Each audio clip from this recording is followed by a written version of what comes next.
အားလုံးပဲမင်္ဂလာပါရှင်ဒီကနေ့မှာတော့အမျိုးသားပညာဝန်ဆရာကြီးဦးဖိုးကြရေးသားထားတဲ့ဝတ္ထုတော်တစ်ပုဒ်ကိုတင်ဆက်ပေးသွားမယ်နော်လိုက်ပါပြီးခန်းစားနားဆင်ပေးကြပါအောင်ရှင်ကျွန်ုပ်ဒီကောလိပ်ကျောင်း BA အောက်တန်း၌ရှိစဉ်ကျွန်ုပ်နှင့်အတန်းတူအတန်ခင်မင်သောမိတ်ဆွေတယောက်ရှိဘူး၏၎င်းမှာမောင်ထွန်းမောင်ဖြစ်၏ထွန်းမောင်မှာအလွန်အေးဆေးစွာနေလေရှိ၏စကားနေမဟုတ်မမှန်မဟာတရားမပြောတဲ့အိန္ဒြေကြီး၏စကားနေသူတို့၏စကားသည်လေးနက်တတ်သည်ဖြစ်ရာထွန်းမောင်စကားပြောလိုက်ကျွန်ုပ်တို့ကျောင်းသားများဂယုပြု၍နားထောင်လေရှိ၏ဝါကြွားပြောတတ်သူသည်ထွန်းမောင်ရှိတွင်စကားပြောခဲ့၏အကြောင်းကထွန်းမောင်ကတစ်ချက်ဝင်ထောက်လိုက်လျင်ထိုကြွားဝါခြင်းကချက်ချင်းပေါ်တတ်၏အပေါင်းအသင်းနှင့်အချိန်ဖြုံးမနေတတ်တယောက်တည်းတွေးတော၍တော်၎င်းစာဖတ်၍တော်၎င်းနေတတ်၏တို့ရတွင်အလွန်ရိုးသားဖြောင့်မတ်သူဖြစ်ရလေကကျောင်းသားများကဝိုင်း၍ရိုသေးခင်မင်ကြ၏ကျွန်ုပ်နှင့်ကအခြားသူတို့ထက်ပို၍ခင်မင်ကြ၏ထို့နှင့်အင်္ဂလိပ်ဒီဇင်ဘာနတော်ပြသို့၌ကျောင်း12ရက်မြပေ၏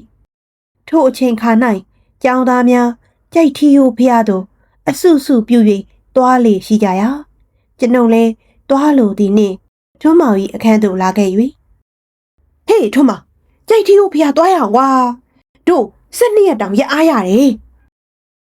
ဖျားဘူးလားကြိုက်ထီယိုတောင်တွားရမလားကွရွှေတကုံဖျားကိုတွားပါတော့လားအတူတူပဲပေါ့မတူဘူးဆရာကြိုက်ထီယိုကမြတ်စွာဘုရားကိုတော်တိုင်းတို့မြမပြည်ကိုကြွလာပြီးရသေးကြီးတစ်ပါးကိုစံတော်ပေးတဲ့အဲ့ဒီစံတော်အစ်စ်ကိုထားပနာပြီးတီတာမောင်ရဲ့နားလေရဲ့လားထိုအခါအလွန်ပြုံးခဲ့သောထွန်းမောင်သည်ပြုံး၍ဖះဒီကိုကြွလာတယ်လို့မင်းတို့ဘသူကပြောတယ်လေမင်းလည်းအတော်ကွာကြတယ်ကောင်မင်းဘယ်သူကပြောရမလဲကွသမိုင်းထဲမှာတိတိချာချာကိုရေးထားတယ်သိရလား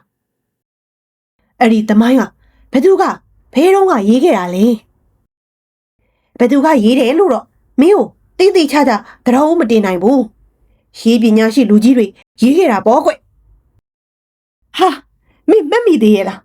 မင်းနဲ့ငါနဲ့ပြည်မြို့ကိုသွားလေကြတော့ကဘုံကြီးတစ်ပါးကတွဲတစ်ပေါင်းမင်းကြီးရဲ့ဝစ်လဲတော်အစ်စ်ကိုပြာချတစ္ဆေဒီကိုကိုင်းပြီးလှုပ်ထားတယ်ဆိုတဲ့ကမဝါစာကိုထောက်ပြတော့မင်းကကိုရောဘက်နဲ့သိတယ်လေ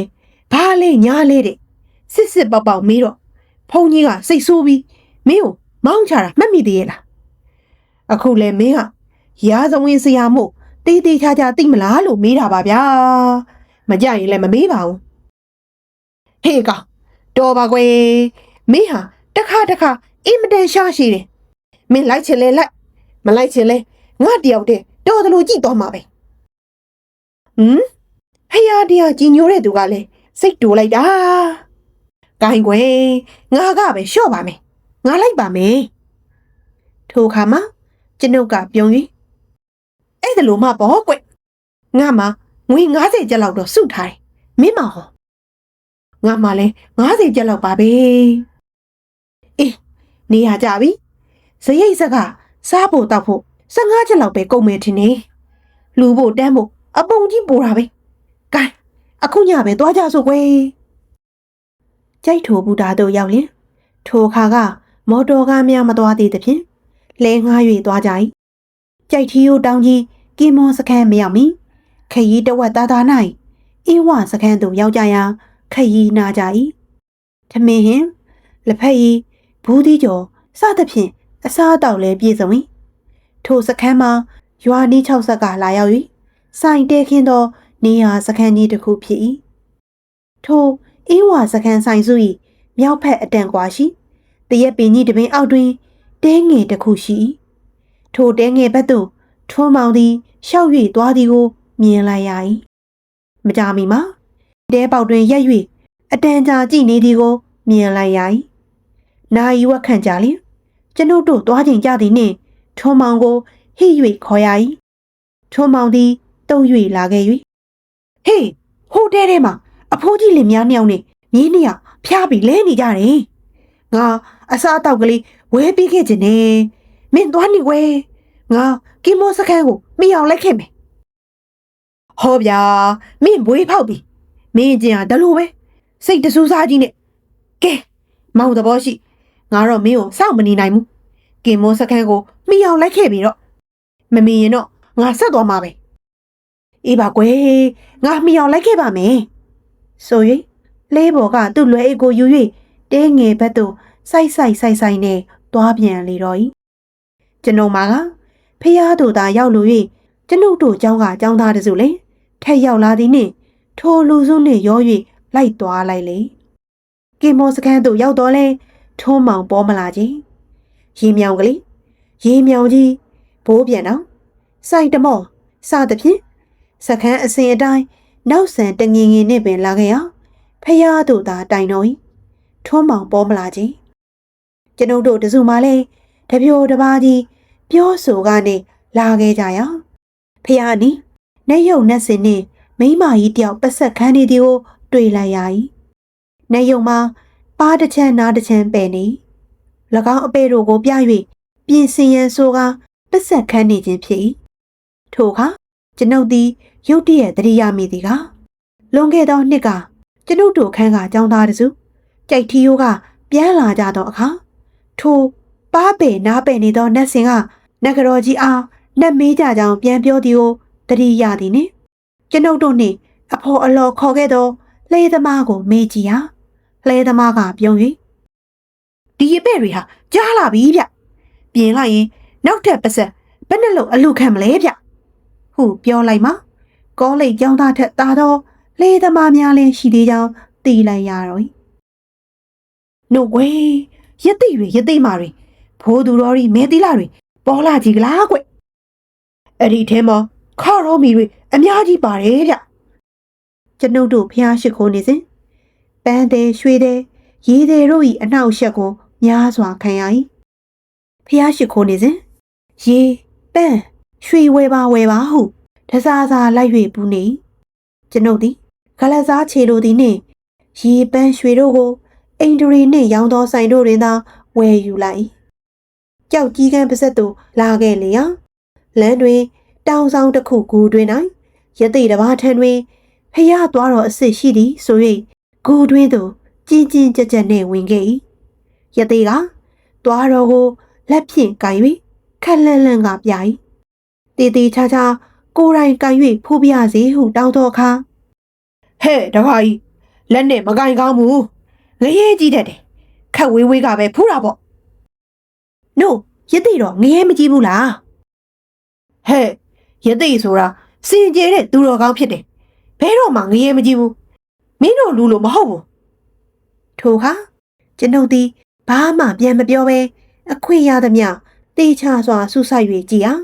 သွားတော်ကြီးအတွင်းကဘာရှိသည်ကိုမသိရအပြင်ကမူစီဂရက်ဘူးတွေကငွေရောင်ပြားကိုကတ်ထားသည်ကိုသာမြင်တွေ့လိုက်ရ၏တို့ကြောင့်လေယသိရှိအလူခံပတ်ဆက်ခွက်သေးသို့တပြားတစ်ချက်မှမထဲခဲ့ပဲခတ်တုတ်ပြန်၍ထွက်ခဲ့ဤသို့လျှင်ကြိုက်ထီတော်မုတ်ဆိုးတော်တို့၌အေးချမ်းပျော်မြူးစွာခုနှစ်ညကြာကြ၏ပြီးမှစင်ခဲ့ကြ၏အပြန်လန်းတွင်အေးဝါစခန်းသို့ရောက်ကြတော့ထုံးမောင်၏အဖြစ်ကိုမေးမြန်းလိုသည်နှင့်ကျွန်ုပ်သည်အဖော်များနှင့်ခွဲ၍ရခင်တဲငယ်ဘက်သို့လာခဲ့၏တဲငယ်မှာကျွန်ုပ်ပထမမြင်စဉ်ကကဲ့သို့စုတ်ချပျက်စီးနေသည်မဟုတ်ဘဲ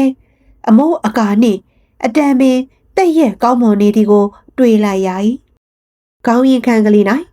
အတန်အိုမင်းမီဖြစ်သောအဖိုးအဖွားကိုနှစ်ယောက်ပတိစိတ်၍နေကြ၏ခြေရင်ပိုင်းမြေခွက်တွင်မိဖို့တစ်ခု၌လက်ဖက်ရည်ကြားနှင့်ရင်နွေးကျိုးနေသော73နှစ်14နှစ်အရွယ်မိန်းကလေးကိုမြင်ရ၏၎င်းအနီး၌3နှစ်4နှစ်ခန့်ရှိယောက်ျားတငယ်ကလေးတစ်ယောက်ဘူးသီးကြော်တစ်ခုကိုစားနေကျွန်ုပ်ကိုမြင်ကြရင်အဖွားတို့ကအလိုးမောင်လာပါဖေးရက်ကလည်းမောင်ဖျားဖို့အသွားလားအပြန်လားလာပါထိုင်ပါဆို၍နေရာပေးခြင်းကိုယ့်အိတ်ချခြင်းတို့ကိုပြတလဲပြူ၏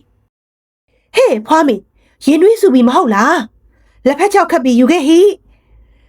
ဖွားမင်းဟဲ့ဟိုထဲလျက်ကလေးရှိသေးတယ်မဟုတ်လား တခါတည်းထဲခဲ့ဟိတောက်ပါစားပါမောင်ရဲ့ဟုတ်အလွန်ကြီးစွာသောစေတနာဖြင့်အိတ်ခံလေအဖိုးကြီးကတဖန်ငါမြေးကဖျားဖို့မဟုတ်လားဟုတ်ပါတယ်အဖိုးရဲ့ကျွန်တော်ဟာလွန်ခဲ့တဲ့9ရက်လောက်ကတက်သွားပါတယ်အခုပြန်ခဲ့တာပါအဲ့ဒီတက်သွားတဲ့နေ့ကကျွန်တော်တငယ်ချင်းတယောက်ဒီတဲမှာကြမ်းရစ်တယ်အဲ့ဒါအခု तू ဘဲရက်သွားလေတလဲလို့မေးချင်လို့ဝင်လာခဲ့တာပါအဖိုးရဲ့ထိုခါအဖိုးကြီးနဲ့အဖွားကြီးဒီငေါက်ခနေတပြိုင်နဲ့ဆန်၍မောင်ထွန်းမောင်ကိုမေးတာမဟုတ်လားဆိုပြီးတန်ပြိုင်မေးလိုက်ကြ၏ဟုတ်ပါတယ်ခမအမေကြီးကဆက်၍အိုးမောင်ကမောင်ထွန်းမောင်ရဲ့တငယ်ချင်းလားဒါဖြင့်မောင်လေးသူ့တော်ကောင်းပေါ့အေးမောင်ထွန်းမောင်ရဲ့အခုမနဲ့ပဲရန်ကုန်ကိုပြန်သွားပြီသူတို့ကြောက်တက်ရအောင်မယ်ဆိုကွပြောလိုက်ပြစေဦးမောင်ရဲ့ဒါလို့သူတော်ကောင်းမျိုးရှိတာအဖွားတို့အသက်80ရှိပြီကြားပဲမကြားဘူးပေါ့မောင်ရဲ့မောင်ထွန်းမောင်ဟာဖះကိုလိုက်မလာပဲဒီကပဲပြန်သွားဖို့ကိုပြောပါအောင်အဖွားရဲ့ပြောပါပြီလားမောင်ရဲ့ဒါလို့ကွငါတို့ကဟိုကြိုက်ထိုကိုသွားတဲ့လမ်းသားမှာရှိတဲ့မိသွေးကုန်းရွာကပါအဖွားတို့မှာတမိတယောက်တည်းရှိတယ်သူအိမ်အောင်ကြလို့သားသမီး4ယောက်ရပြီးတော့လွန်ခဲ့တဲ့3နှစ်လောက်ကပဲသူ့ခင်မအနှိမ့်စာရောက်သွားတယ်သူကိုယ်တိုင်လည်းမိနစ်ကဆုံးပြန်ပါလေရောသားသမီး4ယောက်အနက်က2ယောက်သာအဖက်တင်နေဟောအခုမြင်တာကအကြီးဆုံးနဲ့အငယ်ဆုံးပေါ့ဒီကလေး2ယောက်ကိုငါတို့ပဲမွေးရတော့တာပေါ့ငါတို့ကလည်းအိုမေးသူတို့ကလည်းလူလားမမြောက်သည်ပတ်ဆက်ကျင်းဝေကလည်းမပြေဆုံးတူပြောကြစို့မြင်ငါတို့ထမင်းရက်မမှန်မစားရတာကကြာပါပြီအဲ့ဒါအခုဖះဖို့များလာတဲ့အချိန်ဒီအင်းဝါစခန်းမှာတဲကလေးထိုးပြီးဖွားမေကိုပဲဘူးတိကျော်ကလေးကြော်ပြီးရောင်းစီရတာပါပဲအဲ့ဒါနဲ့လဲထမင်းရက်မှန်မစားရပါဘူးကဲများစိုးကျင်တော့လိုခဲ့တဲ့2လ3လကစပြီးဟောမောက်ဖိုးရလီလူကလည်းအိုးအစာရေစာကလည်းဝလင်အောင်မစားရတော့လဲပါလေရောမောင်ကြီးနောက်10ရက်လောက် ကအဖျားဝင်လာပြီးတတိမရတစ်ချက်ရတစ်ချက်နေပါရောဟိုမောင်ထုံးမောင်ရောက်တဲ့နေ့ကမြို့ပဲရှိတော့တယ်အဖွားကိုယ်တိုင်လဲမောင်ဖိုးလိုပဲအားနေပြီလဲနေရကနွေးမှခြုံစရာအဲ့ဒီအထဲတဲကလေးကလည်းမိုးမလုံတော့အေးမိပြီးအဖွားလေးလဲပါရောမောင်ကြီးအဲ့ဒါလို့အဖွားတို့အကျိုးက2ယောက်ကိုမြေးမကလေးဖွားမေကချက်ပြုတ်ကျွေးနေရကဟောထင်းချိုရာကတန်ဆူလို့တဲ့တခါတည်းငန်းတွေမန်းလီလိုက်ပြီးပြည်တယ်လို့မောင်ထုံးမောင်ရောက်တဲ့နေ့ကခြေထောက်မြောက်ပြီးအော်နေရတာပဲအဲ့ဒီမောင်ထုံးမောင်လားကြည့်တော့ငါတို့ထမင်းရေစာမစားရတာ2ရက်တိတိရှိနေပြီမောင်ရဲ့တေးဖို့အစင်သင့်ပဲဆိုပါတော့ဟိုမြေငယ်ကတော့ခလေးကိုဟိုဆိုင်စုမှာသွားပြီးတောင်းရန်စားတဲ့အဲ့ဒါလို့ငါတို့တေးဖို့အနေမှာမောင်တငယ်ချင်းကမြင်တော့မေးတန်ကိုတော့ကြားပါရဲ့ငါတို့လူအုံ2ယောက်ကတော့စကားမပြောနိုင်တော့ဘူးဖွားမေကသာအော်အငိုရက်ပြီးပြန်ပြောတဲ့ကိုကြားလိုက်ရတယ်အဲ့ဒါနဲ့မောင်ထွန်းမောင်ဟာပထမအဖိုးကြီးပါဇက်သေးကိုရေးချပေးတယ်နောက်နည်းနည်းလှုပ်လာတော့ဟိုဆိုင်စုမှာလက်ဖက်ရည်ကော်ဖီရေနွေးစားစရာတွေဝဲလာပြီးကော်ဖီနွေးကလေးကိုအဆက်ချပြီးတိုက်ပေးရှာတယ်အဖွားကိုလည်းဒါလိုပဲဖွားမေကိုလည်းအနာကိုရေးစိပြီးဖာစေးထဲလှုပ်ပေးတာနဲ့မောင်ရဲ့တနာရီလောက်မှာပဲတက်တာသွားပါတယ်အမှန်ကတော့ငါတို့တစုလုံးအစားအသောက်ချို့တယ်လို့ငတ်လို့ဖြစ်ရတာကလားကွယ်ငါတို့တော့အရေးလောက်သာတောက်နိုင်ရပါတယ်ဖွားမေတို့မောင်နှမ2ယောက်ကတော့ဖျားတာမဟုတ်ဘူးအဲ့ဒါကိုမောင်ထိုးမောင်ရဲ့လीသူ့လွယ်ထဲကပါမုံငါတစ်တာတွေကိုတခါတည်းထုတ်ကျွေးတယ်ငက်နဲ့စားလိုက်ကြတာမောင်ရဲ့အဖွားတို့လည်းဘေးကကြည့်ရတာအားရဝမ်းသာတာနဲ့တင်အားပြေလာကြတာပဲအဲ့ဒါသူကိုယ်တိုင်စံစီစကြက်သွငရုတ်အစုံဝဲပြီးချက်ကျွေးရှာတယ် ဖွားမေကိုအညော်မိမှာစိုးလို့တဲ့မိဖို့နာကိုတော့မလာစေရဘူးပြီးတော့ဟောတဲကလေးကိုကြည့်ပါဦးအခုတော့တက်တက်ရရက်ပေါ့မောင်ထုံးမောင်ရောက်ခစားကအမိုးလဲမလုံးအကာတွေကလည်းပြက်ကြနေတယ်လေပြင်းပြင်းတိုက်ရင်မခံနိုင်ဘူးအဲ့ဒါလို့အနီးမှာမောင်ထုံးမောင်ရောက်လို့2 ရက်အကြာမှာနေမိုးရီရွာချလို့မောင်ထုံးမောင်မပကြံငါတို့အကုန်လုံးရွှဲဆိုပါရောလားမောင်ထုံးမောင်ဘာလို့တလဲသိလားအနီးအနားကစိုင်းစုအိမ်စုမှာတက်ကဲတို့ထရန်တို့သူကိုယ်တိုင်သွားဝယ်ပြီးကိုယ်တိုင်မိုးကာပြီးခဲ့တယ်မောင်ရဲ့အဖွားတို့ဒီစကားကိုဖျက်၍လက်အုပ်ကိုအထက်သို့မြောက်ချီကဖះတကြတော့တပည့်တော်မရဲ့မြေကြီးမောင်ထုံးမောင်ကျမ်းမာချမ်းသာပါစေခလုံးမထီစူးမကြီးပါစေနဲ့ရေလိုအေးလိုပန်းလိုမှုေးပါစေဆို၍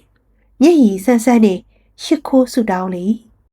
ကျွန်ုပ်တို့ပတ်လည်ရှိလူများကိုပင်မိနေဟန်ရှိအတန်ကြာမှပြန်ဆက်၍ငါတို့မိုးဆိုလို့အေးကြချမ်းကြတော့မောင်တငယ်ချင်းဖျားလောင်းကြီးကဟောသူ့မှာပါတဲ့အင်ကြီးတွေပစိုးတွေမျက်နှာတုပ်ဘွားတောင်မကြံဘူးအဲ့ဓာတွေနဲ့တခါတည်းငါတို့4 ယောက်ကို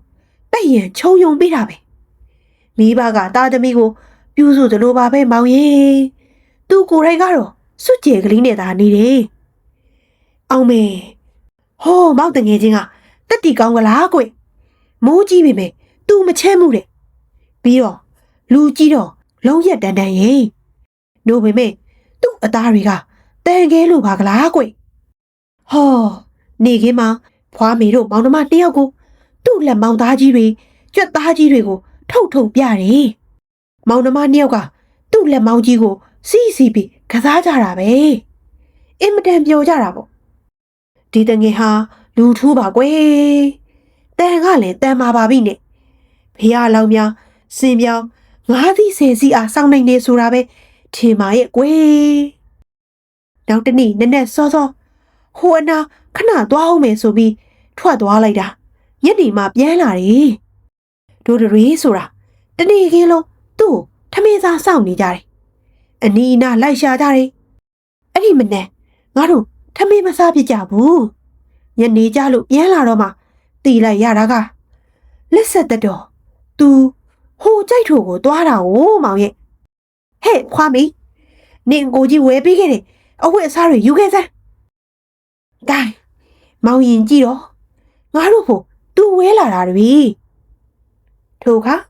အဖိုးကြီးသည်အထုပ်ကြီးတစ်ထုပ်ကိုကောက်ယူ၍ဟောတာကျုပ်အထုံးမောင်ရဲ့မောင်ပြရအောင်မယ်ဆိုကအထုပ်ကိုဖြေလေအထုပ်အပေါ်ကကျိုးစီအောင်အပတ်ပေါင်းများစွာရစ်ပတ်ထိုင်ကျိုးရီကုံတော့အခါပစိုးဟောင်းတစ်ထက်နောက်ပိတ်ဖြူတစ်ထက်နောက်စက်ကူ3-4တက်နဲ့အလွန်သေးချာစွာထုတ်ထားသည်ကိုတွေ့လိုက်ရ၏နောက်ဆုံးအထက်ကုန်းလေးမှာလုံကြီးအညိုရောင်တစ်ထည်အတွင်းငယ်အင်ကြီးတစ်ထည်အပေါ်အင်ကြီးတစ်ထည်ခေါင်းပေါင်းပဝါတစ်ထည်ပခုံးတင်ပိတ်ဖြူစတစ်ထည်တို့ထွက်လာလေတော့၏ထိုလေးတဲ့သောအဝတ်တို့ကိုအဖိုးကြီးကြီးယူရမျက်နှိုးစွာကင်တွယ်၍အရာကျုပ်မြေးရဲ့ကုသိုလ်တွေပဲမောင်ရဲ့ကျုပ်အဖိုးအဖဒါလို့မပေးခဲ့ဘူးပါဘူးကျုပ်သားသမီးတွေလည်းမပေးခဲ့ဘူးကျုပ်ကိုယ်တိုင်လည်းဝဲပြီးမဝတ်နိုင်ခဲ့ဘူးဒီအဝတ်လေးတွေကိုကျုပ်ဘာလုပ်မလဲသိလားဥပုံနေတိုင်းဝတ်ဆင်ပြီးဥပုံဆောင်မယ်အခုစိတ်ကူးထားတာကတော့ကျုပ်မြေးကုသိုလ်ပွားအောင်လို့နေတိုင်းပဲ8 ပါးသီလစောင့်ပြီးသူ့အဝတ်တွေနဲ့အယိုးထုတ်တော့မယ်ကျုပ်သေးတဲ့အခါဒီအဝတ်တွေကျုပ်တို့စရာဖုန်းကြီးကိုလှူလိုက်ဖို့မှားပြီးပြီမောင်ရဲ့အဖွားကြီးကလည်းမိမိအတွက်အဝတ်အစားတို့ကိုပြ၍ကျုပ်လည်းပဲမောင်ဖိုးတိုင်းပဲဆုံးဖြတ်ပြီးပါပြီသူဆိုလိုက်လေတော့ဖွားမေကလည်းမိမိအထုပ်ကိုအာပါတရဖြေကပြ၏ပိုးသားလုံးကြီးအင်ကြီးဘီမှန်စသဖြင့်မိမအတုံးဆောင်အတန်များများကိုတွေ့ရ၏အဲ့ဒါတွေကကျမကိုကြီးဝဲပြီးခဲ့တာရှင့်ကျေးဇူးတင်လိုက်တာကိုကြီးရေကျမလေးညာတိုင်းအိတ်ခါနေတိုင်းဦး3 ချိန်ချပါတယ်အကိုကြီးလည်းပြန်သွားပြီးတိတ်အောင်မိတာပဲ ဆိုရင်မျက်ရည်လဲလာလေအနားရင်အမကြီးမျက်နှာကလေးကိုစိုက်ကြည့်နေသောမောင်ကလေးမှလည်းမဲတစ်တဲ့ဖြစ်၍လာလေအဖွားကြီးကဆက်၍အဲ့ဒါနဲ့သူ့အပြုစုကောင်းတာနဲ့ငါတို့အတော်အတန်ထူထောင်းလာကြတာပါပဲသူနေလို့4-5 ရက်ရှိတော့ငါတို့လည်းမာပါပြီမင်းဖះကိုသွားဖို့ဟာသွားတော့လေလို့ပြောတော့အဖွားရဲ့တဲ့ဖះကိုသွားဖို့တာတဲ့ဖះစကားနားထောင်တာဟာပိုးပြီးကုတူရတယ်တဲ့ပြီးတော့လေဖះသွားဖို့အချိန်လေးမရှိတော့ကြောက်ဖွင့်မြင်အောင်ပြန်ရမယ်တဲ့သူဖះမှာရွှေချဖို့ပန်းလူဖို့ရေလူဖို့မှန်းခဲ့တဲ့ငွေကိုလည်းအဖွားတို့ကိုပဲလှူခဲ့မယ်ဆိုပြီးငွေတင်ကားပြား30ကျပ်တိတိငါတို့ကိုပေးသွားတယ်ငါတို့အသက်80ရှိပြီကိုပိုင်ဖြစ်နေတခါမှငွေ30ကျပ်ပြည့်အောင်မကင်ခဲ့ရဘူးဒါလိုလူမျိုးတွေ့ဖို့ထားလို့ကြားတော့မကြားဘူးပါဘူးကွယ်ဟောမောင်ဖိုးကတော့ဖြစ်လူမဟုတ်ဘူးနတ်တကြားများလူရောင်ဆောင်းလာတာလို့ခုရက်ထိဆွဲနေတော့မယ်ထို့ခါအဖိုးကြီးကဝင်းတဲ့၍ဟဲ့မဲတုတ်ကဲအခုဒီမောင်ရင်ကသူ့တငယ်ချင်းပါဆိုလို့သာနေလိုက်ရတယ်ငါတော့အေကန်နတ်တကြားပဲလို့ဆွဲလဲနေတော့မယ်ကြည်လေငါလကားပြောတာမဟုတ်ဘူးငါတို့ဆရာဖုန်ကြီးဟောဘူးတယ်ဟဲ့တကားကြီးဖိုးခွေတဲ့ငါးပါးတီလာမြဲပြီးမြစ်တာပို့ပြီးအေးတီပြီးတော့ဂုံတော်ကိုတနေ့ကိုအနည်းဆုံး10 ဘက်ရအောင်စိတ်တဲ့အချင်းကျက်တွေ့ရင်နတ်တကြားများလာပြီးကေးမတတ်တယ်တဲ့အဲ့ဒါလွန်ခဲ့တဲ့15 နှစ်လောက်ကစပြီးဖုန်ကြီးစကားအတိုင်းစောင့်ထိန်ခဲ့ပြီးပတိမှန်မှန်စိတ်ခဲ့တာလဲညီအတီပဲမဟုတ်လားဟိုနေ့ဟာငါပက်လက်ကလေးမြော့နေတော့ဆရာဖုန်ကြီးရဲ့အဆုံးအမနဲ့ဂုံတော်ကိုတတိယပြီးဂုံတော်ကိုနှလုံးသွင်းနေတယ်တော်ကြာဗစက်ပေါ်ရေဆက်ကြလာတော့တရားမင်းရေစင်ဖြန်းလာပေါ့လို့ငါယုံကြည်လိုက်တယ်လူပုံတရံနဲ့တောက်ပြောင်အေးကြည့်နေတဲ့မျက်နှာကိုငါမြင်ရတယ်ဟဲ့မဲတုတ်ကလူရိုးရိုးကဒါလောက်ကောင်းနိုင်ပါမလားလူမမ4 ယောက်ကိုစေးကူပြုစုကျွေးမွေးဝစ်စင်အိမ်ကိုမိုးကာပေးပြီးတော့ငွေ30ကျပ်ပေးတာဟာလူရိုးရိုးဟုတ်နိုင်ပါမလားဟဲ့တို့စီယာဖုန်ကြီးပြောမှုတယ်နတ်တကြားများလူရောင်ဆောင်းလာရင်အရေးမထွက်ဘူးမျက်တောင်မခတ်ဘူးတဲ့ငါဖြစ်မောင်ထုံးမောင်အရေးထွက်တာမျက်တောင်ခတ်တာမမြင်မိဘူးဟဲ့ပြီးတော့ရုပ်ရည်ကလည်းတဲ့မှာပြီးတဲ့ငါဖြစ်ဒါလို့ချောတွေလှတဲ့ယောက်ျားကလေးမြင်ဘူးပေါ့ဗျာအိုးကိုခွေးကလေလူအစ်စ်ပါတော့လူရိုးရိုးမဟုတ်တာတော့အမှန်ပဲအေကန်အလောင်းလေးဟာတခုခုတော့ဖြစ်မှာပဲကဲမောင်ရင်မောင်ထုံးမောင်ရဲ့တငယ်ချင်းဆိုရင်ဖြစ်အဖွားတို့တဲမှာတညလောက်တော့တဲပါအောင်မောင်ရဲ့သူ့ငွေတဲကအလှူအိုးပြုတ်ပြီးထမင်းတနက်တော့ကျွေးလိုက်ပါစေတန်ကားတော့စွန့်ကျွေးဖို့ငွေ5 ချက်ကိုဥချပြီးဖဲထားပြီးပါပြီထို့ခါကျွန်တော်မှာအလွန်ပီတိဖြစ်၍တညတဲရန်ဝင်ခံလိုက်လေညအိယာဝင်တော့အခါကျွန်တော်စဉ်းစားကန်းပေါ်လာလေထိုးမောင်ကြီးဖြင့်ဖျားဖို့လာရကြုံနဲ့လေပြီထိုးမောင်ရဲ့ကုသိုလ်ကိုငါအားကြလာသည်ငါကြားဖို့ဒီကမြတ်စွာဘုရားရှိစဉ်ကတောနေကယဟန်တစ်ပါးဖျားကိုဖူးမြော်ရန်လာကြတဲ့လန်ခရီမှာရင်ငတ်သည်ဖြင့်ရေတောက်ကြမည်ရှိရာရေစစ်မပါကြသည်နှင့်တပါးသောယဟန်ကမြတ်စွာဘုရားသည်ရေစစ်နှင့်မှရေတောက်ရမည်ဟုပြညတ်ထားသည်ယခုရေစစ်မရှိခဲ့ဖျားကိုကြီးညိုသည်ဆိုသည်မှာဖျားစကားကိုနားထောင်မှကြီးညိုရာရောက်သည်ထို့ကြောင့်ရေမတောက်ဘဲအသက်သေးစီတော့ဟုဆုံးဖြတ်လိုက်တပါးတော်ကဖျားဆိုသည်မှာအလွန်ဖူးမြင်ရခဲ့ရေတောက်ပြီးအသက်ရှိ၍ဖျားကိုဖူးမြင်အံ့ဟုဆုံးဖြတ်လိုက်ပထမယဟန်သည်လမ်းတွင်ပြန်လွန်ခဲ့ဒုတိယယဟန်ကဖျားထံရောက်၍အဖြစ်အပျက်ကိုပြန်လှန်လျှောက်ထားသောအခါမြတ်စွာဘုရားကဖျားစကားနားထောင်၍လမ်းတွင်အသေးခံသောယဟန်ကိုသာချီးမွမ်းတော်မူတဲ့ အခုလဲငါတို့တယောက်နဲ့တူလေစွာငါမှကြိတ်ထီကိုဖះကိုတော့ရောက်ပါရဲ့ရောက်တော့ဘာလို့တလဲဖះကိုပစိပေါက်ရှိခိုးတယ်အနားပက်လေကဆူဆူညံ့ညံ့နဲ့အာယုံဆိုင်ပြီးရှင်မခိုးခဲ့ရ၎င်းနောက်တငယ်ချင်းတို့နဲ့ရှောက်၍ပျော်ခဲ့တယ်ဟားတိုက်တချင်းဆိုဖဲကစားအဲ့ဓာတွေနဲ့ပဲအချိန်ကုန်တာပဲအခုထိုးမောင်ကိုအားကြလို့အဖိုးကြီးအဖွားကြီးတို့ကိုပတ်ဆက်ပေးခြင်းလို့ကြည်တော့လှဲကနဲ့ယထာကသာကြံတော်တယ်ပတ်ဆက်တပြားမှမပိုတော့ဘူးဟိုကုန်းတော်မှာတော့ကလည်းငါတို့လူစုမြေလက်ကအပြိုတစုနဲ့တွေ့လို့အလွမ်းတင်ပြီးပိုးပန်းပြီးဟိုဆိုင်အိတ်ခံလိုက်ဒီဆိုင်အိတ်ခံလိုက်နဲ့3-4ရက်တို့လူစုပတ်ဆက်ဖြုံးလိုက်ကြတာဖះလူဖို့မှန်းထားတဲ့အထက်က3 ပုံ 2 ပုံလောက်ပါသွားတာပဲအဲ့ဒီပတ်ဆက်တွေခုငါနှမျောလိုက်လာတယ်ငါဖះပူရတာမေမေရရအကျိုးဘာမှမထင်ပါတကားနဂရောယတိမဖိုးသူတော့မဲသီလားပန်းတယ်ရေးတဲ့ချိုးတို့ကိုမကြည့်နဲ့လဲပတ်ပျော်ရွှင်ဓာရီနဲ့သာအချိန်ကုန်တယ်အခုငါတို့ပြီးမှရေဒနာ3ပါးကိုအကြောင်းပြပြီးလောက်ကြတဲ့ပွဲမျိုးတွေကိုတတိရလိုက်ပါပြီတဲ့ငါဖះကိုရောက်တော့လေ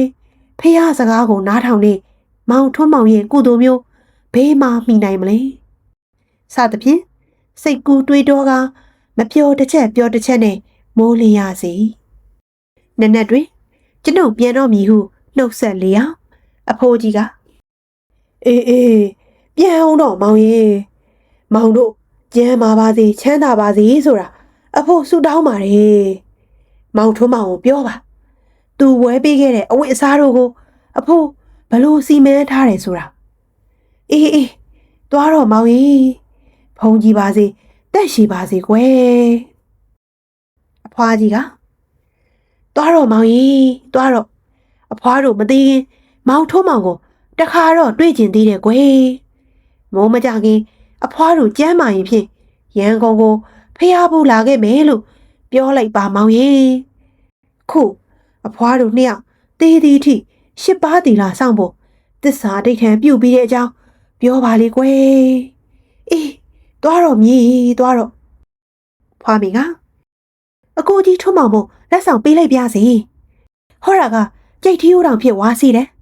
ဒါကတစ်ခွပန်းကြောက်တစ်ခုဟောတာကကျမအရင်ဖျားတော့ကဖြတ်ထားတဲ့ဆန်စုအဲ့ဒီဆန်စုတွေကတဝက်ခွဲပြီးဖျားလူပါတဝက်ကိုအကိုကြီးသိမ်းယူထားပါလို့ပြောပါကျမမသေးခင်တစ်ခေါက်တော့ရအောင်လာခဲ့ပါမယ်လို့လည်းပြောပါသူ့လိပ်စာကိုလည်းကျမတောင်းထားလိုက်တယ်ပြီးတော့လေရှ िख ိုးလက်ဆောင်လည်းပေးလိုက်ပြစီအော်ခုနေအကိုကြီးရန်ကုန်ဘယ်စီမှာလဲကျွန်ုပ်ကရန်ကုန်ရှိရာကိုညွှန်းပြလိုက်တော့ခါဖွာမိသည်တပတ်နွမ်းတစ်ထည်ကိုတင်၍ရန်ကုန်ထွန်းမောင်ရှိရာဘက်သို့ယူသည်လေးမြတ်စွာလှည့်၍ဦးသုံးငိန်ချကားအကိုကြီးကိုဦးသုံးငိန်ကြောလိုက်ပါတယ်ဆို၍ဦးသုံးငိန်ချ၏ထိုအခါကလေးမလေး၏မျက်ရည်တို့သည်ကြပြန်လေ၏ကျွန်ုပ်သည်ခြေလေးဖြင့်ထွက်ခဲ့ရာဖွားမိတို့မောင်နှမသည်ကျွန်ုပ်၏လွယ်အိတ်ကိုယူဆောင်၍လဲစိတ်အထိပို့ကြ၏လှဲသည်တိတ်ဤနှင့်လိန်သွားရာဖွားမိတို့မောင်နှမသည်မျက်နှာငယ်ငယ်နှင့်ငေးမျော်၍ကြံရည်ကြရှာလေသည်ကျွန်ုပ်သည်ထိုးမောင်အခန်းသို့ဝင်ခဲ့၏ထိုးမောင်ကအလိုမင်းမြဲလာပလားမင်းဖျားဖို့ခဲ့ရတာအမျှဝေပါအောင်ကွမတရောပါနဲ့ကွယ်ငါမှအမျှဝေစရာကြာနာတခုမှမပါခဲ့ပါဘူးမျက်နှာငယ်ငယ်နဲ့ပြောလိုက်သည်ဟေးမင်းကြောင့်တွေငါကြားသိခဲ့ရပြီမင်းကတော့အင်မတန်ထူးကြတာပဲငါ့ကိုအမျှဝေစမ်းမှာတငယ်ချင်းရဲ့ဖျားရောက်တဲ့သူကလမ်းကပြန်လာတဲ့သူကိုအမျှဝေခိုက်နေရသလားကွမင်းကလည်းဦးကြောင်နဲ့ငါမယူဘူးငါတကယ်ပြောနေတာငါဟာကြိုက်ချီယိုးဆိုတဲ့ဇေဒီနာတော့ရောက်ခဲ့တာမှန်းနေနို့ပေမဲ့မင်းကတော့တမ္မာတမုဒ္ဒဘုရားစစ်စီကိုရောက်ခဲ့တယ်လို့ဆိုရမယ်ဒါကြောင့်ငါ့ကိုအမျှဝေပါကွယ်ဟေးမင်းစားကလေးပါလေအကြည့်ဘူးသားမဟုတ်လားငါကအမျှဝေမှမင်းရနိုင်တာမဟုတ်ဘူး မင်းဝမ်းမြောက်ပြီးကိုဘာသာကိုတားထုခေါ်နိုင်တဲ့တော့ကုသိုလ်ရတာပဲကွအဲ့ဒါငါသိတယ်ဘာပဲဖြစ်ဖြစ်မင်းပါဇက်ကပြောဆိုပေးတာကိုငါကြားချင်တယ်ငါတားထုခေါ်ချင်တယ်စင်ကျင်စင်လက်တွေလုံမနေပါနဲ့ကွယ်ငါကြီးညိုလုံးလို့ပါမင်းပါဇက်နဲ့အမျှဝေဇက်မှာကဲဒါဖြစ်လေအမျှဆိုတာအဖို့ဘာကောဆိုလို့တယ်ငါကတော့အဖို့တွေအဖဲ့တွေလုံမနေပါဘူး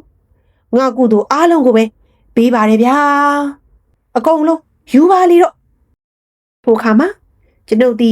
တာထုလေးလေးနက်နက်ခေါ်ပြီးမှမင်းဟိုငါကြီးစုတင်တာတခုရှိသေးတယ်ဘာလဲမင်းကငါ့ကိုဖျားဖူးနီးကောင်းနီးမွန်တခုကိုတင်းပေးတဲ့အတွက်ပေါ့အမျိုးသားပညာဝန်ဆရာကြီးဦးဖိုးကြရေးသားထားတဲ့ဖျားဖူးသွားခြင်းဆိုတဲ့ဝတ္ထုတော်လေးကတော့ဒီနေရာမှာပဲအဆုံးသတ်သွားခဲ့ပါပြီအဆုံးထိအတူလိုက်ပါပြီးခံစားနာဆင်ပေးခဲ့ကြတယ်ပရိသတ်တယောက်ချင်းစီတိုင်းကိုလည်းကြီးစုအထူးတင်ရှိပါတယ်ရှင် channel လေးကိုလည်း subscribe လုပ်ပေးခဲ့ကြဖို့မေတ္တာရက်ခံချင်ပါတယ်ရှင်ရွှင်လန်းချမ်းမြေ့ကြပါစေရှင်